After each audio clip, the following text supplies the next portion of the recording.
Godzilla!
What up, everyone? DJ Nubis here with your Meltdown Radio podcast. Having a little fun today by doing my top 5 Godzilla looks or designs. Just spring in a moment thing. I always break down like which ones I like more than others. Obviously, those closer to me, Kevin Lambert, Sci-Fi Century, Jedi Veil, like they all kind of have an idea, like what some of my favorite designs or my favorite design is. It won't be a shock to some people, but it is interesting how I had to come up with this because Godzilla's looks and designs over the years have changed a lot depending on the iteration or interpretation of whatever Godzilla film it is. And I think we'll start with the very first one at number 5, which, if I can find it here, hold on. Of course, I'm not organized like I should be. I don't know why it always happens this way either. But at number 5, if it loads up here, is GMK, Godzilla, Mothra, and King Ghidorah, Giant Monsters All-Out Attack.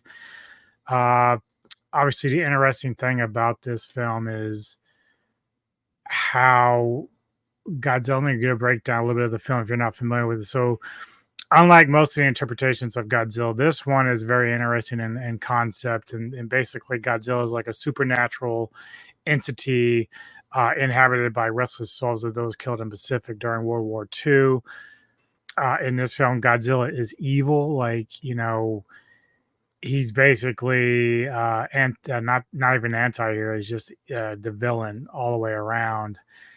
And very menacing in how he looks.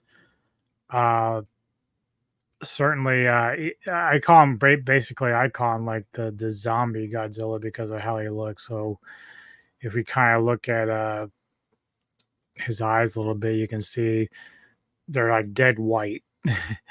And we see something similar to this a little bit in like -1, where towards the end when he's being hurt and when they're trying to, I don't know if it's not really decompress him, but to use the water and the pressure to kind of like fuck him up. And when he finally arrives, he's really hurt and fucked up. So he's got these almost white eyes to a point. But that's more from damage. This is more like self-made, where Godzilla is like a zombie almost. But this is also a movie where they have guardian monsters, which to me, this is sort of like, for a lot of people, this is a film that a lot of people love a lot. I can't remember where I placed it on my top, where it is in my list when we did our list. I don't remember exactly where it was, but I never bought into the idea that King Ghidorah was a good guy. He's always been a villain, always been a rival and a rival to Godzilla in general. But in this case, the guardian monsters are Baragon, Mothra, and King Ghidorah. So, and that's all fine and well. I mean, it's a good movie, obviously, but I just never bought into the whole theory behind it. But the look of Godzilla in this is very menacing and probably one of the best ones out there. It might be even higher in some people's list in terms of all-out looks. Now, number 4 for me would be, this goes back to the very first time I've seen a Godzilla film, and this movie is still high regards in my top 5 of all-time films. Godzilla 1974, Godzilla versus Mechagodzilla. And it's one of the more friendlier versions of Godzilla. Obviously, there's a little clip here where Godzilla misses Mechagodzilla and hits King Caesar, but then he snaps his fingers like, darn it, I missed a guy. Part of the silly aspect of Godzilla around that time, when Godzilla became just a basic hero. And of course, Godzilla is being constructed by some aliens who are going to try to kill him and King Caesar, who is also some sort of guardian of the earth. So We don't see much of King Caesar, like, other than Final Wars, which is interesting, but certainly, in terms of looks, like, it's one of the better ones out there. Like, I was looking, trying to go back and see which ones I like more than others, and some of them are just downright goofy, man. Like, I can't believe how bad he looks. Like, it's like they put almost no thought into it. But at least with 74, in fact, they actually have figurines like this. I think the one that I showed in the picture is an actual figurine, which I would love to have this actually. It's a very cool look for him, but definitely one that's in my top five looks. Number three, Godzilla 2004, The Final Wars. Again, another one of these films that are in my top five films, mainly because for nostalgia, but also just you're bringing in all the monsters. And I know some people don't like the aliens part, which I don't understand. Like, you like some films, but you don't like this one. A lot of people hate this film for some reason. I'm not one of them. I love this film. I think it's fucking fantastic. Godzilla looks great in it to me. And of course, uh, just an overall fun film. And the look is good. Number two, not really a super surprise if you've talked to me a little bit over the past year. In fact, it rivals GMK a lot, and I brought up is Godzilla minus one. This look is fucking amazing. Um, I supposedly have a figurine coming of this for my Christmas present or something from my mother-in-law, which I hope. But I pre-ordered it, or at least it's pre-ordered, and like it's a fucking fantastic look. And it's one of the best Godzilla designs that are out there. Like, it's really, really impressive. And the movie itself, of course, is enough to say. Like, right now, if you go online, a lot of people love this film and are reacting to it. And some people are getting the feels about it, like I did going to the theater with Neko. Uh, it's an emotional movie, man. Like I was telling Kevin Lambert earlier today, despite minus one not being my overall favorite Godzilla film, it's without a doubt the best Godzilla film, top to bottom. Storyline, cinematography, graphics. Takashi did such an amazing job with this film that, like, there's parts of you that say, yeah, man, I want a sequel because I want to see what he can do. Maybe added in some more kaiju and stuff like that. But at the same time, it's like, man, I really don't want anybody to touch anything to do with this. Like, this is such a great film by itself. And so, I was telling Kevin, I think the more I read about Takashi, about what, his thoughts are going, maybe if he gets a sequel and greenlit for that is, you know, basically is Biollante a possible villain or possible creature that fights Godzilla here? Because in minus one, Godzilla is bad. So he is a villain again. So we would kind of approach Biollante as like an Earth protector, or in a case, because Noriko, if you've seen this film, she is infected obviously with G cells, which kind of calls back to Biollante and Godzilla. So how does that play in going forward? I always, when I was kind of chatting, not personally chatting with Takashi on Twitter or X, but when I was just throwing out love for him and what he did with this film, I was like, technically, I'd love to see you do Godzilla raids again because I want to see another iteration of Anguirus, which we have not really had in a very long time. Even though the one in Final Wars was okay, it's not like the best one. Like, I think that even Legendary, if they had rights to Anguirus, could have did a pretty cool looking version of him. But I'm so team Takashi right now with what he did with minus one, because the dude just knows how to tell a story, knows how to direct. His vision is really clear, and just the thought process. Every time I see reaction videos to minus one, I'm just blown away by new things that I pick up by watching other people too, because I cannot wait for this to come on Blu-ray because I'm going to get it. Just got Godzilla X Kong not too long ago, which I'm very happy about, so I'll be watching that again soon. Saw that a couple of times in the theaters as well. But it leads us to number one. And again, probably not a shock to a lot of people, but uh, it's got to be, man. G2000. Godzilla 2000. Yes. Fucking fantastic look. One of my favorites ever. Still is to this day. I just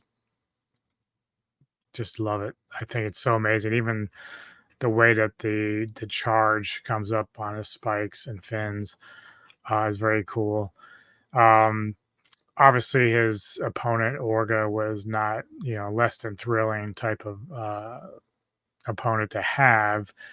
The movie's still very much fun. Like, I still love it to death. And again, not as strongly written as -1, but the look of Godzilla here is like top tier stuff for me.